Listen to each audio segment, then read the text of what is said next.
ನನ್ admission SG international ಸ್ಕೂಲಲ್ಲಾಯ್ತು. ಅವನ್ ಮಾತ್ ಕೇಳಿ ಸಂಗಮ್ಗೆ ಖುಷಿ ಆದ್ರೂ ಇಂಚರ ಅಷ್ಟು ದೊಡ್ಡ ಸ್ಕೂಲ್ ಫೀಸ್ ಹೇಗ್ ಅಫೋರ್ಡ್ ಮಾಡ್ತಾಳೆ ಅಂತ ಚಿಂತೆನೂ ಆಯ್ತು. ಅರೆ ಆರ್ಯ, ಕಂಗ್ರ್ಯಾಚುಲೇಷನ್ಸ್, ನೀನು ಅಷ್ಟು ದೊಡ್ಡ ಸ್ಕೂಲ್ನಲ್ಲಿ ಓದ್ತಿದ್ಯಾ. ಚೆನ್ನಾಗ್ ಓದು, ಸಖತ್ ಫನ್ ಮಾಡು ಆಯ್ತಾ ಅಂತ ಹೇಳ್ದ. ಅವನ್ ಆರ್ಯಂಗೆ ವಿಶ್ ಮಾಡಿದ್ರು ಅವನ್ಗೆ ಇಂಚರ ಕಂಡೀಷನ್ ಬಗ್ಗೆ ಚೆನ್ನಾಗ್ ಗೊತ್ತಿತ್ತು. ಯಾಕೆ ಅಂದ್ರೆ ಅವತ್ತು ರೆಸ್ಟೋರೆಂಟ್ನಲ್ಲಿ ಆರ್ಯ ಅವನ್ಗೆ ಎಲ್ಲಾನು ಹೇಳಿದ್ದ. ಹಾಗಾಗಿ ಅವನು ಇಂಚರ ಬಗ್ಗೆನೇ ಯೋಚಿಸ್ತಾ ಇದ್ದ. ಅಷ್ಟ್ರಲ್ಲಿ ಆರ್ಯ, ಮಾತಾಡ್ ಮುಗಿತಾ, ಮನೆಗ್ ಹೋಗೋಣ್ವಾ ಅಂತ ಕೇಳಿದ್ಲು ಇಂಚರ.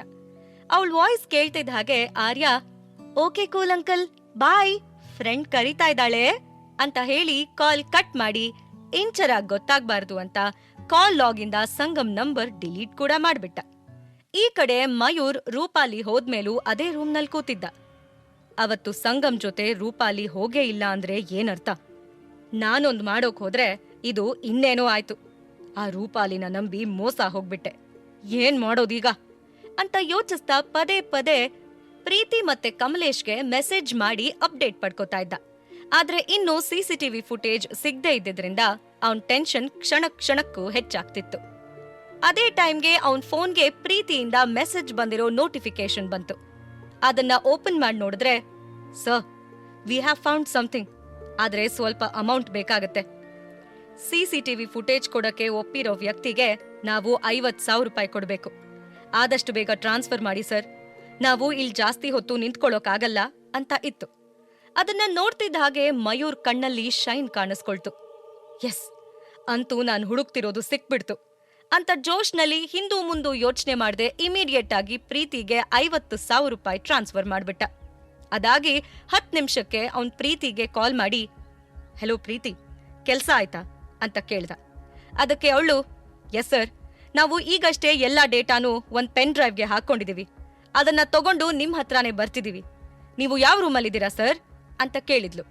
ಅದಕ್ಕೆ ಅವನು, ನಾನು 106 ನಂಬರ್ ರೂಮ್ನಲ್ಲಿದ್ದೀನಿ, ಬೇಗ ಆ ಪೆನ್ ಡ್ರೈವ್ ತಗೊಂಡ್ ಬನ್ನಿ ಅಂತ ಹೇಳಿ ಕಾಲ್ ಕಟ್ ಮಾಡ್ದ. ಎವಿಡೆನ್ಸ್ ಸಿಕ್ಕಿರೋ ಖುಷಿಲಿ ಅವನ್ ಹಾರ್ಟ್ ಜೋರಾಗಿ ಹೊಡ್ಕೊಳ್ಳೋಕ್ ಶುರುವಾಯ್ತು. ಡೋರ್ ಬೆಲ್ ಆಗ್ತಿದ್ದ ಹಾಗೆ ಅವನ್ ಹೋಗಿ ಬಾಗಲ್ ತೆಗೆದು, hi Preethi, thank you so much. ನೀನು ನನಗೆಂತ ದೊಡ್ಡ ಹೆಲ್ಪ್ ಮಾಡಿದ್ಯಾ ನಿನಗ್ ಗೊತ್ತೇ ಇಲ್ಲ. ನೀನ್ ಮಾಡಿರೋ ಸಹಾಯಕ್ಕೆ ನೀನ್ ಎಕ್ಸ್ಪೆಕ್ಟ್ ಮಾಡದೇ ಇರೋಷ್ಟು ಅಮೌಂಟ್ ನಿನ್ನ ಅಕೌಂಟ್ಗೆ ಟ್ರಾನ್ಸ್ಫರ್ ಮಾಡ್ತೀನಿ ಅಂತ ಹೇಳ್ದ. ಅವನ್ ಮಾತ್ಗೆ ಪ್ರೀತಿ ನಗ್ತಾ, ವೆಲ್ಕಮ್ ಸರ್, ಈ ಪೆನ್ ಡ್ರೈವ್ ತಗೊಳ್ಳಿ, ಆದ್ರೆ ದಯವಿಟ್ಟು ಈ ಡೇಟಾನೆಲ್ಲ ನಾನ್ ನಿಮಗ್ ಕೊಟ್ಟಿರೋದು ಅಂತ ಅಪ್ಪಿ ತಪ್ಪಿ ಕೂಡ ಯಾರಿಗೂ ಹೇಳ್ಬೇಡಿ. ಇದು ತುಂಬಾ confidential information, so please sir ಅಂತ ಹೇಳ್ತಾ ಅವಳು ಡೋರ್ ಒಳಗಡೆ ಬಂದ್ಲು. ಯಾಕೆ ಅಂದ್ರೆ ತಾನು ಮಯೂರ್ಗೆ ಪೆನ್ ಡ್ರೈವ್ ಕೊಡೋದು CCTVನಲ್ಲಿ ರೆಕಾರ್ಡ್ ಆಗ್ಬಾರ್ದು ಅಂತ ಅವಳು ಹಾಗೆ ಮಾಡಿದ್ಲು. ಮಯೂರ್ ತಡ ಮಾಡದೆ ಅದನ್ನ ತಗೊಂಡು ತನ್ನ ಲ್ಯಾಪ್ಟಾಪ್ಗೆ ಕನೆಕ್ಟ್ ಮಾಡ್ದ. ಅವನಿಗೆ ಬೇಕಾಗಿರೋ ಫುಟೇಜ್ ಹತ್ರ ಬರ್ತಿದ್ದ ಹಾಗೆ ಅವನ್ ಕೈ ಕಾಲೆಲ್ಲ ಶೇಕ್ ಆಗೋಕ್ ಶುರುವಾಯ್ತು. ತಾನೀಗ ಹುಡ್ಕೋಕ್ ಹೋಗಿರೋ ರಹಸ್ಯ ಇಲ್ಲಿವರೆಗೂ ಯಾರಿಗೂ ಗೊತ್ತಿರ್ಲಿಲ್ಲ, ಬಹುಶಃ ಇಂಚರಾಗೂ ಗೊತ್ತಿರ್ಲಿಲ್ಲ ಅಂತ ಅವನು ತುಂಬಾನೇ ಎಕ್ಸೈಟೆಡ್ ಆಗಿದ್ದ. ಅವನು ಅದರಲ್ಲಿ ಏಪ್ರಿಲ್ 12ನೇ ತಾರೀಖು ಫುಟೇಜ್ ಫೋಲ್ಡರ್ ಸೆಲೆಕ್ಟ್ ಮಾಡಿ ತಾನು ಇಂಚರ ಇದ್ದ ರೂಮ್ ನಂಬರ್ 305 ವಿಡಿಯೋಸ್ ನೋಡೋಕೆ ಶುರು ಮಾಡ್ದ. ಅದರಲ್ಲಿ ಅವನು ಇಂಚರ ಜೊತೆ ಮಾತಾಡ್ತಾ ರೂಮ್ ಒಳಗಡೆ ಹೋಗೋ ವಿಡಿಯೋ ಇತ್ತು.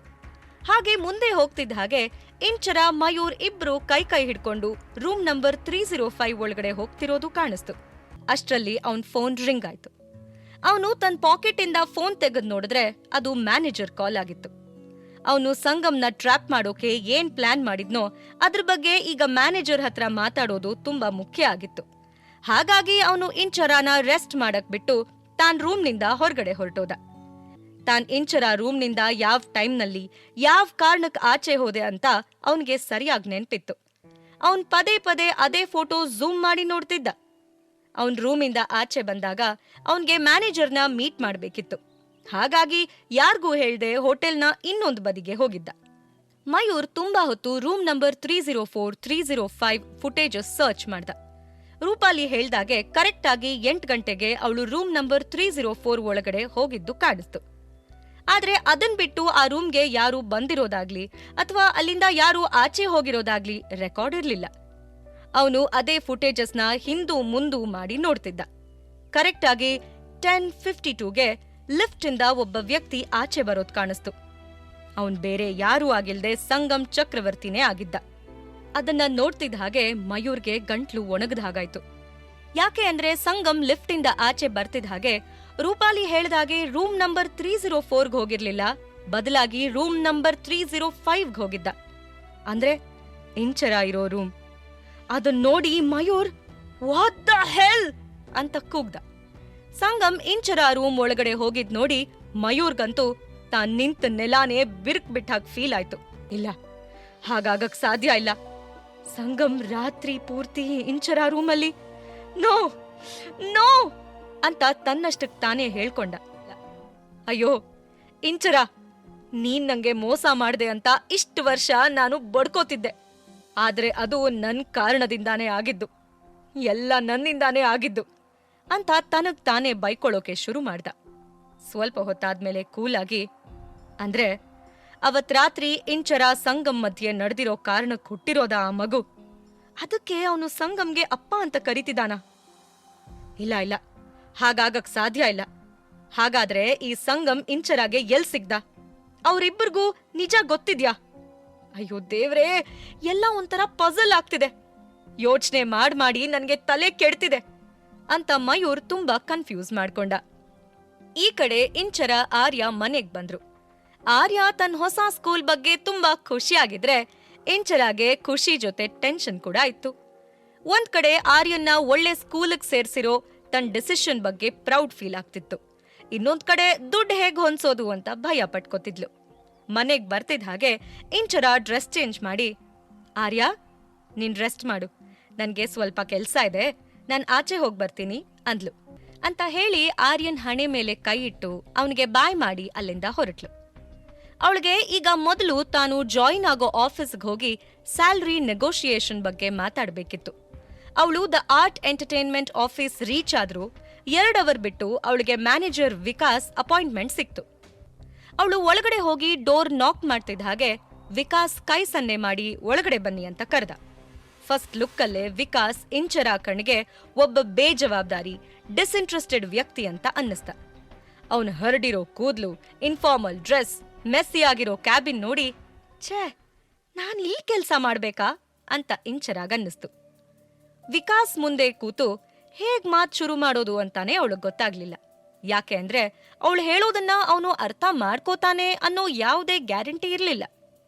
ವಿಕಾಸ್, ಹಾ ಹೇಳಿ, ಇನ್ನು ನಿಮ್ ಜಾಯ್ನಿಂಗೇ ಆಗಿಲ್ಲ, ಆಗ್ಲೇ ರಿಸೈನ್ ಮಾಡೋಕ್ ಬಂದ್ಬಿಟ್ರಾ ಅಂತ ಇಂಚರ ನೋಡಿ ನಗ್ತಾ ಕೇಳ್ದ.